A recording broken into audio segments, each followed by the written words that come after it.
is up, people of YouTube and the internet, and of course, M Cubed? I am Schmook, and we're going to have a fun little episode here today. If you're in the chat, say hey, say hey. I know Harris is behind the scenes. He's doing an important business call right now, but yeah, I'm excited. We got one of the, to me, some of the best MCU content we've gotten in a while. What's up, Sci-Fi? You know, I can always count on you, baby. Always, always. But yeah, I was hoping to get Brad today. We just finished the script today, so he's gonna get like a nice dinner with some people and whatnot. So, but I think he's gonna try to be on each week. Hoping that starts next week. But of course, you know, things come up. Things come up. But but yeah, he's gonna eventually become like a bit of a regular on here. So it'd be nice to have someone else to talk to instead of just talking to you guys. But I'm okay with talking with just you guys because you know I love doing it. But so last Thursday we got the premiere to Loki season 2, so we're gonna talk about that for sure. Not a whole lot to dive that deep into, but we'll get into it. Just so you guys know, before I even get into that, it was a thumbs up. But once we're done with the Loki business, we're going to talk The Amazing Spider-Man, which is, you know, some fun movies, right? Amazing Spider-Man is your favorite adaptation, huh? Well, to me, it's mine to an extent. I think, of course, I think the Raimi movies are better overall. And, of course, Toby just has a special place in my heart, but I think Sam Raimi's just a better filmmaker than Marc Webb, even though I really like Marc Webb's stuff. I like both these movies. It's one of those things where I'm like, The Amazing Spider-Man 2, for example, is it's something that I think we had it good when we had it. Yes, there's problems with it, which I'll get into once we get to that part. But same thing goes for even Spider-Man, Sam Raimi's Spider-Man 3, where we get films like, or just a lot of the superhero content we've been getting. I'm like, man, I would love to get this stuff, you know? But yet these are some of the movies that are considered some of the worst comic book movies to ever exist. I'm like, I just don't see that. I think these are like miles better made movies than what we've been getting. Like, especially like, let's say Thor Love and Thunder, right? Or Ant-Man Quantumania. I'd take 10 Amazing Spider-Man 2s over either of those movies, which is, you know, crazy. But hey guys, I think we're going to jump right into talking about Loki season 2 because it's been a long wait. It's been like 2 years. That was the best part about Ant-Man Quantumania to me, was that after credits scene we have him and Mobius, and they see I think it's Victor Timely. I believe that's the Kang variant's name. But hey guys, if you're watching, say hey in the chat. Say hey in the chat. Ooh, excuse me. But okay, so Loki season 2. What are our thoughts, guys? For me, it's a huge thumbs up. I thought, again, it's building off of my personal favorite MCU show. It's honestly one of my favorite shows currently running on television. The Mandalorian used to hold that spot, but season 3 kind of ticked that down a bit for me. So as of right now, I don't think Loki has missed, because this premiere was nuts. And it went in a direction I wasn't necessarily expecting. Because I haven't heard much on like the leak side of things. I know that Marvel and Disney sent out some screeners to a lot of reviewers and whatnot. Not us. I mean, what the hell? Come on, Disney, pay us. No. But regardless, ooh, a little scratch in my throat. Hold on, guys, my bad. My apologies. But anyway, I haven't like really heard much at all about Loki season 2. Of course, I know like some general ideas of what's going to go into it. But watching this episode, I was like, I did not think they were going to go this route. You know, like when we see that finale of Loki season 1, right, where Loki comes back, and we see that scene play out within this episode, which is cool. Where like Loki's just like, he's terrified, blah, blah, blah. And there's multiple of them. They're set out on war. And that's when you see like the big Kang statue, right? And then Mobius doesn't know who he is. So I was so confused. I didn't know if this, I know when that ended, I thought this was like, oh shit, he comes back to what the timeline is now and Kang is running the show, right? But in reality, it's when Kang the Conqueror, most likely, or any of the Kangs, were running the TVA, and then instead of them having to, what we got from this episode, from the season 2 premiere, right? We understand that now. Excuse me, man. My bad, guys. Ooh, my apologies. I don't know what's going on, but anyway, I think it's just seasonal allergies, shit like that. Regardless, I need to get my train of thought back. My bad, guys. Where was it? Where was I going with that? Anyway, so season 2 kicked ass. No, but I just know Kang at this point in time was running the show, right? And now that's what I was confused about. I thought it was just Loki going back to his timeline or whatever, and Kang was running the show. But we find out that he's time slipping, which I understand that was in the trailer, but I didn't understand what they were doing with that. But we get the understanding, right, that he's just going back and forth throughout time, like from the past to the present to the future, where it's always been one of those things where it's like, oh, the time works very differently here in the TVA, where ultimately it may not. But again, we don't understand the exact timeline of these events. But what I do like is how he goes to the past, and that's why I love when they introduce, I can't remember the actor's name, but of course he played Short Round in Indiana Jones Temple of Doom. And then, of course, he's in Everything Everywhere. Yeah, Kehu Kwan. Yeah. I don't know how to pronounce his name. Hate to say. But so I probably totally butchered that. But I do love him in whatever he's in, like Goonies and in the Temple of Doom, right? He kicks ass in those. But then I know he's been having a bit of resurgence. I know that. The man, the myth, the legend. Love it, Harris. Love it. Let's see. What did you say, Sci-Fi? Hold on. Oh, yeah. Koroboros, QB. Is that what they call him? Or Obi, Ouroboros. I don't know. But I love that whole sequence, though, within this episode. Hold on, good comment. Yeah, Obi. But I do love that whole sequence when Mobius takes Loki to Obi. And it's like that whole, like, oh, wow, he's having this conversation with you in the past, so you're remembering these conversations, right? So that was interesting to me. There was just, I don't know, something about this show. To me, it's like you can just tell how much more time and effort they've been putting into it, Like, I don't know, there's something about even just cinematography as a whole is masterful in this. The effects look great. Just the camera work in general is great. And I don't know, it's just something there's something about it. Like if you compare that to like Hawkeye, I'm like, Hawkeye looks so bland compared to this show. It's ridiculous. And it looks miles better than a freaking movie that came out this year, Ant-Man Quantumania. I'm like, how? But it is what it is.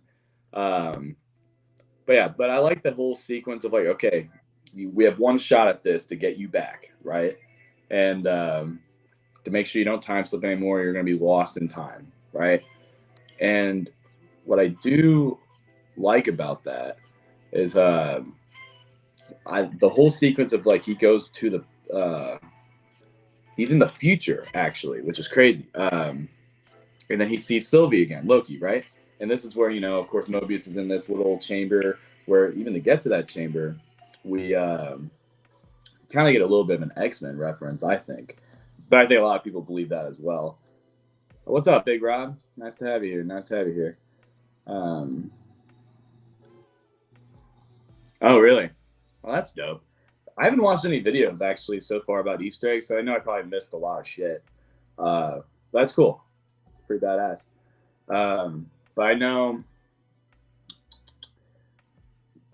when he's in the future, to me, I think it's pretty clear as day.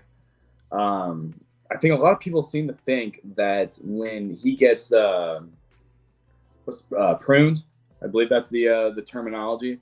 A lot of people think Sylvie does it when, like, again, the elevator opens and he's like, "Oh, hey you," or she's like, "Hey you," and he's like, "What?" And then he gets pruned, right? And then he's able to come back to his time and not be able to time slip anymore, right? And a lot of people think it's her, but you can honestly clearly see that there was someone behind him. So he definitely got pruned from behind. And what I love about this is that I think it's pretty clear that this is going to be in a future episode. And I think Loki himself prunes himself so he can be on this right track.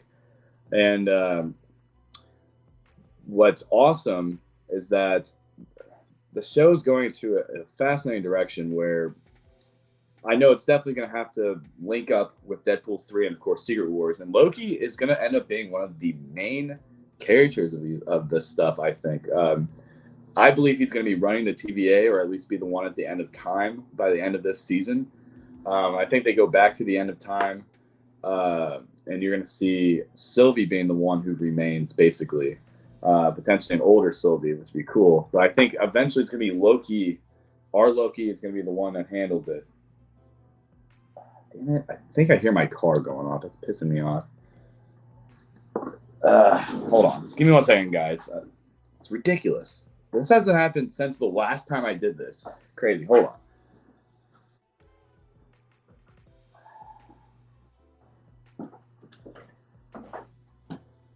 All right. Well, if it was me, then it stopped. So I hope it wasn't me, but I'm going to have to go out to my car after this. But anyway, sorry about that little mishap. But anyway, got distracted. Oh, really? Ouroboros? That's the episode title? Okay, cool. I don't think they had... Did they have like a little timestamp or time card or whatever? Where they're like... episode 1, because I know Ahsoka did that. I don't think Loki did that, which I do like. I don't think it's a show that necessarily needs that type of stuff, but okay, cool. Ouroboros, nice. And he's going to be a big character. And I think he's going to be a really good character. I just think the thing is with him, I just don't want them to use him too much because I feel like his shtick could get a little old at times, but I do love him, right? But I just don't. I need this to be mostly Loki, Mobius, and Sylvie with some great side characters, you know? That's my opinion. But anyway, so to get back to what I was saying, the whole idea is, from what I'm hearing, is that the TVA is going to have a big role in, like, with all this multiversal shit happening, right? And how we can't prune all these people because we are all variants ourselves, and that is just us committing mass murder across different universes, right? So their eyes are being opened to what their role in the universe is. So what I like is that, of course, we know Deadpool 3 is the idea of the TVA and Deadpool trying to find the best versions of certain characters. Especially in this movie, it's supposed to be like finding the Wolverine.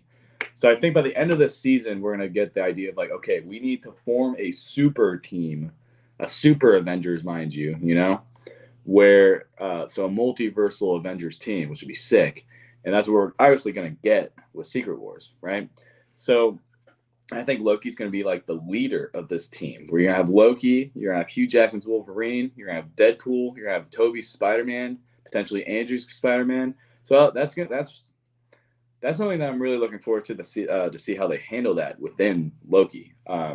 It'd be cool if we can get a cameo by the last episode, like some awesome like return of a character like that. Imagine if like this season ends and that's where we get like a little a teaser of some sort to Deadpool 3, because that's one of the next Marvel projects to be coming out. So, and this is supposed to be directly connected, of course, with the TVA. Yes, I agree, sci-fi. The TVA can't keep committing insane amount of genocide. But I like that Kang. He either has to be able to control time, or he's going to get the woman he loves, which appears to be, I can't remember her name, but I know her and Kang definitely had a relationship of some sort, which is shown within this episode based on this recording from the past that Loki heard. But yeah, I mean, overall, Loki season 2, I believe, the premiere was awesome. Like, it feels good to have like a piece of MCU content that I can just be completely into again, because it's been a while. Like, Guardians 3 was like the closest I've had to that feeling. I just remember seeing that in theaters, and I was just like, thank God, a good MCU project. And then I watched it again recently. I still really enjoy it. I think I didn't like it as much on my second viewing, but I still think that movie kicks ass. But Loki, I think I'm going to rewatch season 1. I might be able to rewatch it before the next episode, but even if I don't, by episode 3, I'm going to have it all rewatched again. Because watching this episode, I'm like, man, I just want to go back and rewatch. Because like I love seeing Tom Hiddleston and Owen Wilson in this show. They are great in it, and they're one of the better duos within the MCU. So I'm amped. The after credit scene, though, for this episode, huge moments, or one of the big moments of the MCU, right? McDonald's? I mean, come on. No, but I do like the idea that's like, okay, well, she's never been able to have her own life. Like the TVA takes that away from her. She's been on the run her whole life. She never got to have a life she had, and now she's in some quiet, small town in Oklahoma, and she's getting McDonald's, and that has to be a good feeling. You know, it's like a moment of freedom for her. So you hope Sylvia isn't going to be the main story again? I don't think so, but I do think she's potentially the one at the end of the time since she killed uh, He Who Remains, right? You don't like Sylvie. I like her. She's just like someone I don't necessarily love. I think she's a good uh, foil or like a good spark to like what's happening with our main Loki's character. Um, I don't think we're gonna get a ton of her, but I think it's gonna get to a point where it's like, okay, we need to deal with Kang and like all these multiple versions of him. And I think she's gonna play a role. I can see her potentially dying by the end of this season, and then that's what's like, okay, Kang is a huge threat. Took out a god of mischief, right? But this Loki is gonna be our Loki from that is the one who brought or who he's the one who attacked New York. Of course, he was a pawn to Thanos, but he was still the Avengers' first villain, right? And I like this idea that this Loki that got away from them in Avengers Endgame, right, is the one who's going to be able to form a super Avengers team. And he's the one who was able to make the Avengers who they were. So it's kind of like a full circle type of thing, which is dope. How are they able to search for better versions of different universes? It's a good question. But the TVA is like a thing that doesn't exist within time and space, I believe, or something. So maybe they're able to just go to a different universe. Because I mean, again, like you know how the TVA was able to just they're able to grab all these different. I mean, great question, Big Rob. But again, it's just I think they're able to go to different versions in time because they were able to get this variant of our version of Loki, which wasn't supposed to exist, and then bring them into this place outside of space and time. And then, of course, we see all the different Lokis at the end of season 1. So it's like I think they're able to go to these different timelines no matter what. It's just a matter of them trying to erase these moments so the sacred timeline can be intact. But with all these universes forming, I think they're able just to simply go through those like little portal things to go to anywhere they want to, right? If that makes sense. So kind of like a Doctor Strange portal, but we've seen those portals that they go through, right? So I think in this case, instead of keeping the sacred timeline intact, they can just go anywhere they please. I could be wrong, but that's how I kind of see how they'd be able to do it. Or maybe, of course, when incursions happen, maybe that's a way to also fill that gap. But I'm not sure. Season 2, I think, is easily going to be able to explain that, especially again if we get that Deadpool 3 tease, which I believe we're going to get. Wonderful question, Big Rob. But yeah, overall, thumbs up for Loki season 2. If you have anything else to say, drop in the chat. But yeah, I think that's going to do it for that. But yeah, let's just get right into the Amazing Spider-Man movies. All right. Again, these are movies that I know a lot of people aren't in love with, but I think they're starting to come around in a lot of people's eyes. I mean, of course, I know they're both on Netflix currently if you're in the States, which is cool. I know at least the first one is on Disney Plus, but the second one's not. Of course, that involves, I think, it's licensing stuff, right? You know, but I think Disney Plus will eventually have every single Spider-Man movie on the platform. But Netflix has a deal right now to be able to obviously play these movies, so I think it's just a matter of time. But these movies actually hold special place in my heart.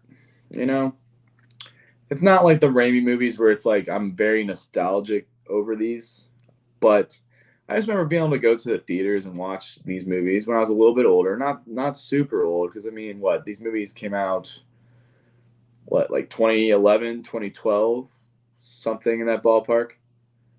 Which, yeah, Harris drops a good question. Which is your favorite of the two Webb films? Everyone, make sure to say it in the chat. I want to know all your guys' favorites. But for me personally, there's a lot of perks to both. I do think the Amazing Spider-Man, the first one, I think it's a better made film. I like the tone that they go for with it. It's like, it feels darker. It's like, it feels a little bit more like them piggybacking off of like the success of The Dark Knight, you know, where they're going with a bit of a darker tone as opposed to what came before with the Raimi stuff. Even though that series had some dark moments, but the Amazing Spider-Man was just like heavy, you know, and just a darker like looking film all around, right? Because I mean, Marc Webb has that type of style where Raimi's definitely more flashy, you know. I say that as he's like known for being a horror director, but I mean, still, he's a little bit more goofy and like out there, which I like. But Webb's definitely heavier. If you've seen 500 Days of Summer, that's one of the deepest movies I've ever seen in my life. I don't know if these movies hit on that level, but in terms of Spider-Man, it hits. You know, like, of course you get the Uncle Ben death. With Amazing Spider-Man 2, you get Gwen's death. The part about these movies that I don't think. Okay, that's a good word I was looking for, sci-fi. Great call. I agree. Realism is the better term. Where Tobey's movies feel a little bit more outlandish, this feels like, oh, this is it has a bit more realism overall. Even though Tobey's movies, the villains seem more realistic, I guess, as opposed to Andrew's villains, where you get a lizard, you get a huge, like an electric man, and then, but yeah, what did you say, Big Rob? Hold on now.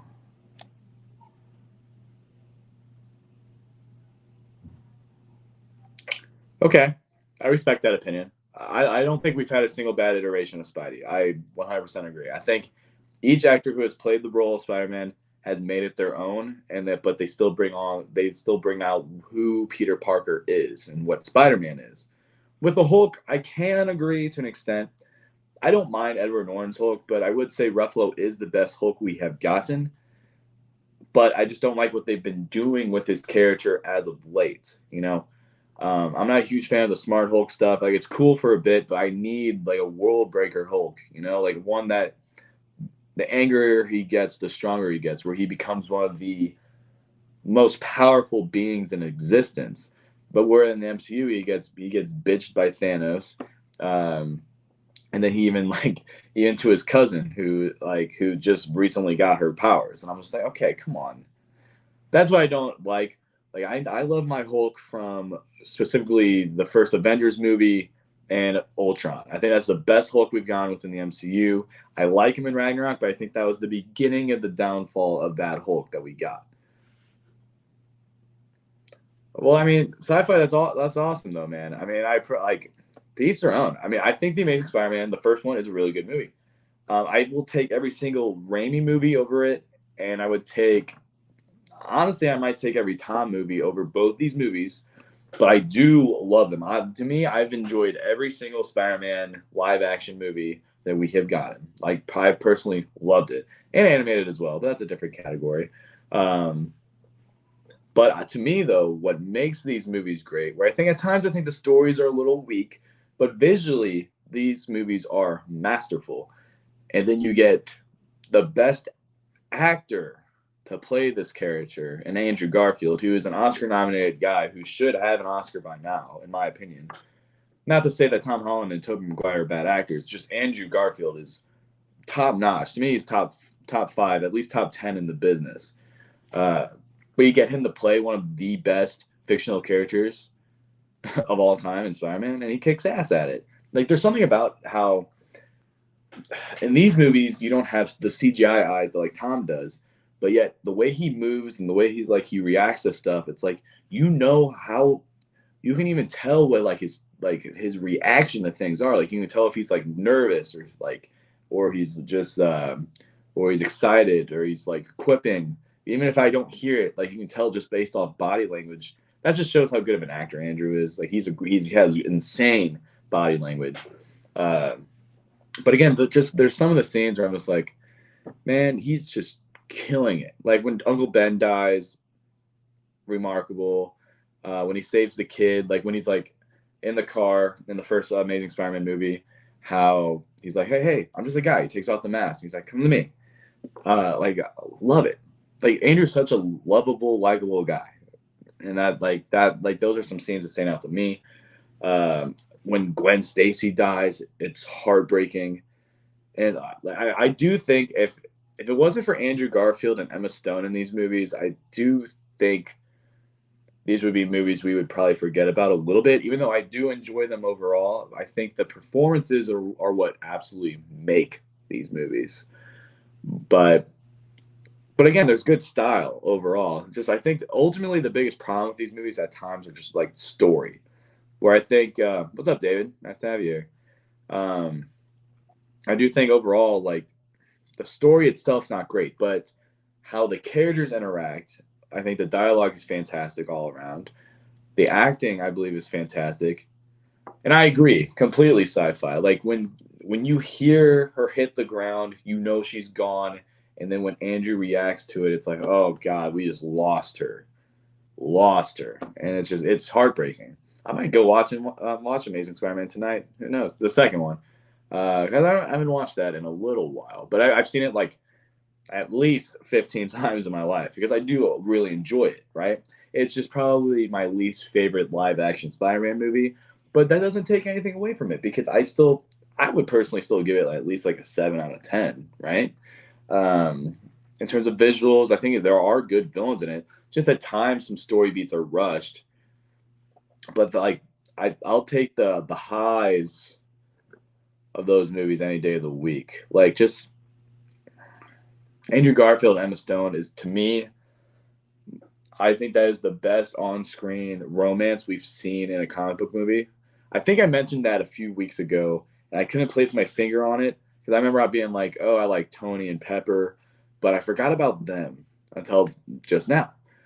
And it's actually remarkable. Yes, they were dating during these movies, so chemistry helps. Just like how in Spider-Man: No Way Home, I think that interaction between Tom Holland and Zendaya is one of the best as well. You can tell that these people love each other on screen, and that's what you want. Like I'm completely taking out of this being a movie. I'm like I'm watching these two people love each other at some of their hardships. And that's what's great about it. But again, I think Andrew Garfield and Emma Stone, once again, are two remarkable actors. Where Emma Stone has an Oscar. Like she's been recognized as one of the best. And again, I think without those two, these movies will definitely not be as well remembered.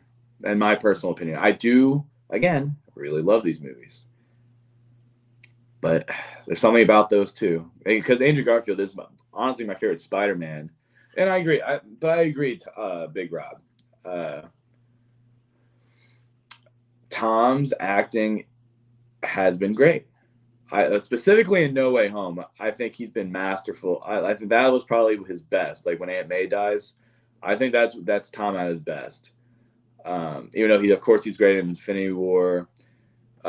He's great in Homecoming when he has to lift that rubble off of him. You know, but I do think just Andrew all around is the best actor.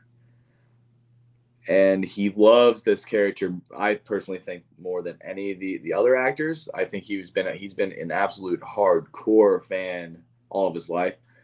To me, that's where I'm like, oh, I'm watching my favorite fictional character of all time when I watch him as Spider-Man every time. And of course, I see it with Toby and Tom too. But you guys have to understand what I'm saying a little bit. I would think. Yeah, David. To me, I haven't seen the Ang Lee Hulk movie either, and God knows how long. And I remember liking parts of it, no matter what. I just know there was definitely some ridiculous shit behind it. See, and Big Rob, I can agree with that. I can agree. I just think overall, I see Andrew Garfield as more like the ultimate Spider-Man, which is like to me one of my favorite iterations of the character, where he's like in high school. He's still a little dorky, but he's like a modern day dork, where it's like you're not like where you see Toby, you can tell he's definitely like, oh, that's a nerd right there, right? But a modern day dork can just like you can be an attractive guy, but still just not really know how to talk to women well, or you love like Star Wars or video games or whatever. There's nerds all amongst us, and we all are, you know.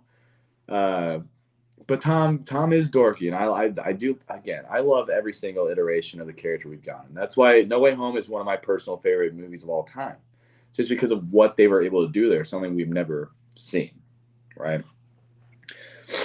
But again, as I said, I think I like Far From Home. I like No Way Home. I like Homecoming, and then the whole Sam Raimi trilogy over all these movies. But I always go back to watch these ones because I love Andrew's performance so much, just so much. I don't know. What do you guys think? For starters, what's your favorite Spider-Man movie? What's your favorite Amazing Spider-Man movie? And who's your favorite actor to play Spider-Man?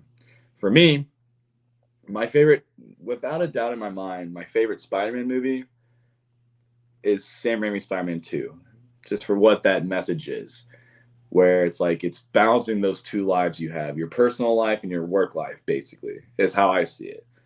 And that's what's beautiful about it. But it's this man who has to balance school, relationships with friends and loved ones, um, your job, like trying to keep a job, and then on top of all this, you're fucking Spider-Man. That's why Spider-Man 2 is the best, man. It's like it can become a lot on the human psyche. Because I know it's enough on all of us, and we don't swing through a city on webs and have to save all these people, right? And I think that's what's beautiful about that. But I'm going to talk about that more hopefully next week if I can get my buddy Brad on here. But Spider-Man 2 is followed by Spider-Man 1 and Spider-Man No Way Home. Those are easily my top 3 favorite Spider-Man movies. But I agree. Sci-fi. I mean, Tom has been Spidey the longest as of now. Let's see. He's been Spidey for what, 7 years technically? And yeah, that's about right. Which is crazy. It is wild that he has been playing the character longer than anyone else. But I mean, he's in more, projects. He has his own trilogy already. He's been in 2 Avengers movies and Captain America in a Captain America movie. He's probably gonna be in another Captain America movie, which is crazy. See what, man? You guys are talking. I gotta keep up with y'all. The Spider-Man game, yeah. I that to me is arguably the best iteration of the character ever. Is the Spider-Man PS4 game, and I can't wait for Spider-Man 2 on PS5. I'm hoping to be able to play that as soon as it drops, but it's a pretty busy month for me. But whenever I do get to be able to play it, you guys should check me out on G Cubed, our sister channel, where we play video games and talk sports. Definitely check that out because I'm gonna love it. It's one of my favorite video games of all time, and I'm getting my sequel to it for my favorite fictional character of all time. Let's see what else we got in here. You guys are talking.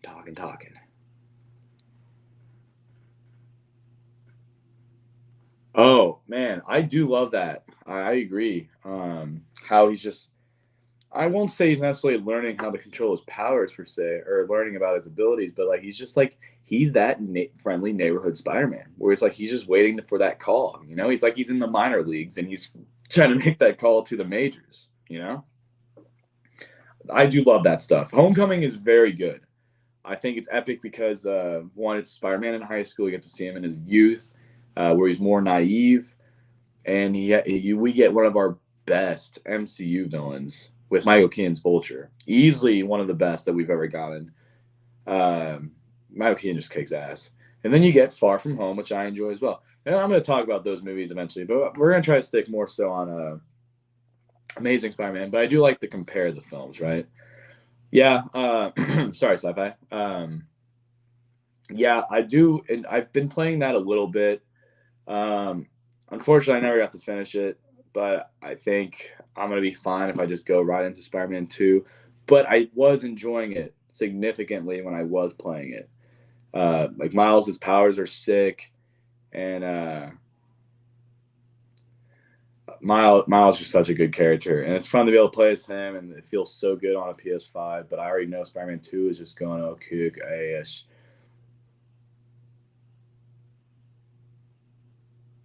I like the Iron Spider, but I don't love the suit design. I think they easily could have had been identical to the comics and would look so much better. That's my humble opinion. But what I don't like, okay, so here's what I'll say. I'll touch on this, talk a little bit more about Amazing Spider-Man, then I gotta head out. But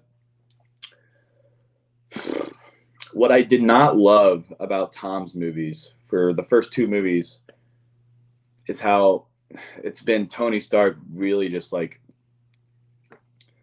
it was kind of making Spider-Man like a Tony Jr. a little bit, and like I know some people are like, oh my god, he's like definitely an Iron Man Jr. And I'm like, I don't necessarily agree with that, but like fully, but he was a little bit where it's like Spider-Man should be able to just be a man in some tights with some of his own technology that he's made and be able to fight crime. And I don't like when it gets to a point where he has all this armor, like armored shit. He has an AI system.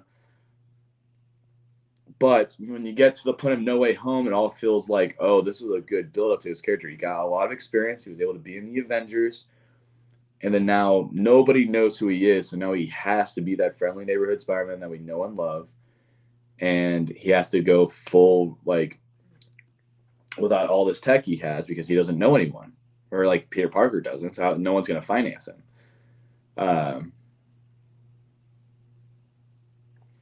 But that's just my thoughts on Tom stuff. Even though I still love his movies, I mean, it still feels, no matter what, very much so Spider-Man. But that's what I really love about the Andrew and Toby movies. It's like when we see No Way Home and them just talking to Tom, it's like you're so much younger than us and have been through so much more. It seems like, and but what I love about those two is that they're just so raw as the characters. Like they have their own like well, Toby doesn't even have technology, which is kind of it could be a little bit seen as a bummer. That's why I like Andrew because it's that perfect mix where it's like it's not like oh one has Tony Stark backing him up and the other has natural webbing. Where Andrew he makes his own web shooters. And of course, you see Tom make his own web fluid and stuff like that in Homecoming, and he has his own web shooters. But of course, Tony Stark, amplifies that stuff, right? But that's what I liked about Andrew. It's like he was able to make his own stuff. Oh man, you guys are chatting. I don't even know what you're saying. I want to keep up with the combo, but then I start rambling.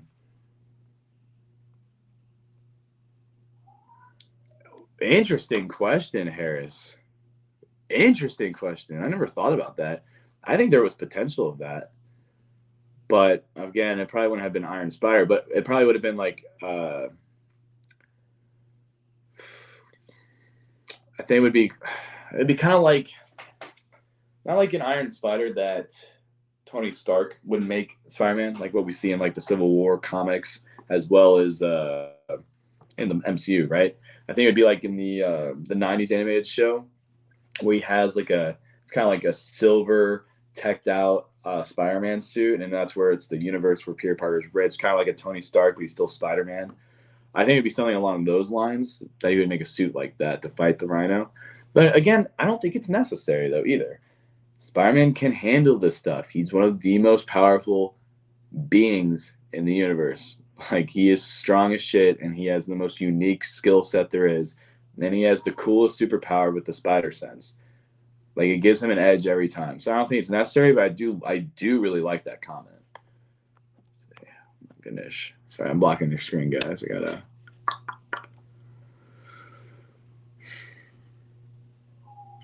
Interesting, David. I do love I mean, not really, not interesting per se. But because I adore the '90s cartoon. It's some of my favorite Spider-Man content we got. Same with like Spectacular Spider-Man. I think that's easily one of the best that we have ever gotten. I love Spider-Man in animated form because there's so much you can do with a TV show where you can go across so many storylines. You're not restricted to like paying big actors big money, dealing with like contract rights and stuff like that. But I respect that you think you like Tom the best, and that's cool. That's cool. For me, I love them all. I think they each are able to prove to me that they are Spider-Man. It's just based on the mood I'm in. Like, which movie do I want to watch? I don't like comparing them, but I do like to say that to finish out this topic because I got to go. That I love Andrew's movies, and he is my favorite performer to play the role of Spider-Man because again, I think with his body language and he's the funniest Spider-Man, which I love because I love quips. That's how Spider-Man is to me, and he still feels powerful. But I guess I will say that is the weakest part about Andrew is that I feel like he does at times feel like the weakest Spider-Man, but he feels the most like when he interacts with people. That's how I imagine Spider-Man. That's why I love him in No Way Home. To me, Andrew's the best part of No Way Home, where he's just he's just the fun middle child of it all, and that's how it was in real life. It's like, oh, we just got toy movies, but now we're rebooting. We get Andrew Garfield. Oh, the movie's all right. Oh, Spider-Man 2 sucked, and then now we're rebooting, and now Spider-Man's in the MCU of Tom Holland. Who's he? But oh, sci-fi. Kirsten Dunst is in fact a babe. I will agree. I respect that opinion. But all right, guys, love talking to y'all. You guys are having such a fun little conversation in the chat. Uh, but if I'm gonna rank these movies, there's only two of them. I think eventually I would like to. I think I'm gonna have a nice little combo with Brad. Whenever we're just gonna talk Spider-Man films as a whole. But like by doing this, we're gonna go a little bit deeper into the certain movies, which I don't think we did that much in this. But I'm gonna rank all of them eventually. I think eventually I'm gonna do ranking streams fully, where I'm gonna go through entire characters. That's what I'm looking for. Just their whole like catalog, their whole catalog of films, and I'm gonna rank each one. Where it's like in that case, if I do that future stream, I'll rank every single Spider-Man movie that's ever come out, and I might include TV shows. We'll see. That's an idea I have, but for in this case, I do like the Amazing Spider-Man 1 more so as a film than Spider-Man 2, so I'll take that. But with Spider-Man 2, there's some great stuff in there, like with the Gwen death. Um, Gotta love hearing Philip Phillips in a superhero movie, and then the suit. I think Andrew's suit in Amazing Spider-Man 2 is the best Spider-Man's ever looked, hands down. And then the score is great in both these movies. Like I love Andrew's Spider-Man theme. All right, guys, I think that's gonna do it for me today. Next week, I'm hoping to get my buddy Brad, and we're gonna talk the Raimi films, and we're gonna go deep into that. I can tell you now that's gonna be a very long episode. We're gonna dive so deep into that because those are some of our favorite movies of all time. So I'm excited for it, guys. But I'll catch y'all on the flip side, and hope you guys have an awesome evening. It's Monday, guys. We got to get past it. The Monday blues. You know how it is. Got a long week ahead of us, but we got this. All right. Peace out, y'all.